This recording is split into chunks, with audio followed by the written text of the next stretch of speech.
బ్రహ్మ విష్ణు మహేశ్వరులు త్రిమూర్తులకు ఇష్టమైన మాసం జ్యేష్ఠమాసం. ప్రతి మాసంలో ఒక్కొక్క భగవంతునికి ప్రీతికరంగా ఉంటుంది. అయితే జ్యేష్ఠమాసం మాత్రం బ్రహ్మ విష్ణు మహేశ్వరు ముగ్గురికి ఎంతో ఇష్టమైనది. తెలుగు సంవత్సరంలో వచ్చే 3వ నెలను జ్యేష్ఠమాసం అంటారు. పౌర్ణమి తిథి నాడు చంద్రుడు జ్యేష్ఠ నక్షత్రంలో సంచరించడం వల్ల ఈ జ్యేష్ఠమాసం అంటారు. అయితే ప్రస్తుతం నడుస్తుంది నిజ జ్యేష్ఠం. చంద్రమాన ప్రకారం సూర్యుడు ఒక రాశి నుంచి మరొక రాశిలోకి మారకపోతే అధిక మాసం ఏర్పడుతుంది. అయితే ఈ ఏడాది జ్యేష్ఠం 2 సార్లు వచ్చింది. అధిక మాసం నిజ మాసంగా వస్తుంది. అందువల్ల ఈ మాసాన్ని నిజ జ్యేష్ఠ మాసంగా పరిగణించబడతారు. ఈ పవిత్ర మాసంలో వచ్చే ప్రతి తిథికి ఎంతో విశిష్టత ఉంది అని పండితులు చెబుతున్నారు.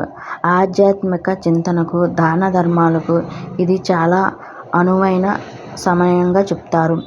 మరి ఈ మాసంలో ఎలాంటి పూజా కార్యక్రమాలు చేయాలో ఇప్పుడు తెలుసుకుందాం. త్రిమూర్తుల అనుగ్రహం కోసం పూజా విధానాలు. నిజ జ్యేష్ఠ మాసంలో సృష్టి స్థితి లయకారకులైన త్రిమూర్తులను పూజించడం వల్ల విశిష్టమైన ఫలితాలు లభిస్తాయని పండితులు చెబుతున్నారు. కొన్ని ప్రాంతాల్లో గోధుమ పిండితో బ్రహ్మదేవుని ప్రతిమను తయారు చేసి నెల రోజుల పాటు పూజించే సంప్రదాయం ఉంది. దీనివల్ల సృష్టికర్త కరుణిస్తారని భక్తుల నమ్మకం. ఈ మాసంలో ప్రతిరోజు విష్ణు సహస్రనామం పఠిస్తే సకల అభీష్టాలు నెరవేరుతాయని విశ్వాసం.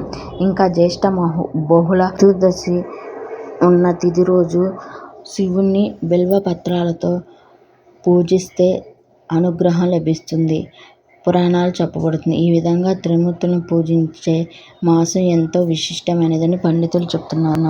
దశ పాపహర దశమి. ఈ మాసంలో వచ్చే దశహర పాప దశమి రోజున గంగా నదిలో ఏదైనా పుణ్య నదిలో స్నానం ఆచరిస్తే 10 రకాల పాపాలు తొలగుతాయని, తద్వారా జీవితంలో అన్ని శుభాలు కలుగుతాయని విశ్వాసం. నిర్జల ఏకాదశి. ఈ రోజు నీళ్లు కూడా తాగకుండా కఠినమైన ఉపవాస వ్రతాన్ని ఆచరిస్తారు. అందువల్ల దీన్ని నిర్జల ఏకాదశి అంటారు. ఒక ఏకాదశి వ్రతాన్ని నిష్ఠతో ఆచరిస్తే ఏడాది పొడవునా వచ్చే 12 ఏకాదశుల ఫలితం లభిస్తుందని నమ్మకం. ఏరువాక పౌర్ణమి. ఈ మాసంలో వచ్చే పౌర్ణమికి వ్యవసాయానికి విడదీయని బంధం ఉంది. తొలకరి జల్లు కురిసే ఈ సమయంలో రైతులకు ఏరువాక పౌర్ణమి ఎంతో వేడుకగా నిర్వహిస్తారు. ఈ రోజున రైతులు తమ ఆవులు, ఎద్దులను శుభ్రం చేసుకుని అందంగా అలంకరించి పూజ చేస్తారు. భూమి పూజ చేసి ఉత్సాహంగా తొలి దుక్కు దున్నుకుని వ్యవసాయ పనులు ప్రారంభిస్తారు. ఈ మాసంలో చేసే దాన ధర్మాలు రెట్టింపు ఫలితం ఉంటుందని, ముఖ్యంగా పౌర్ణమి రోజు తిలదానం, నువ్వుల దానం చేయడం వల్ల అశ్వమేధ యాగం చేసిన పుణ్యం లభిస్తుందని పురాణాల్లో చెప్పబడుతుంది. వీడియో నచ్చితే ఒక లైక్ చేయండి. మరిన్ని వీడియోల కోసం నా ఛానల్ సబ్స్క్రైబ్ చేసుకుని పక్కనున్న గంట సింబల్ కొట్టండి. మీ ఫ్రెండ్స్ అండ్ ఫ్యామిలీకి షేర్ చేయండి.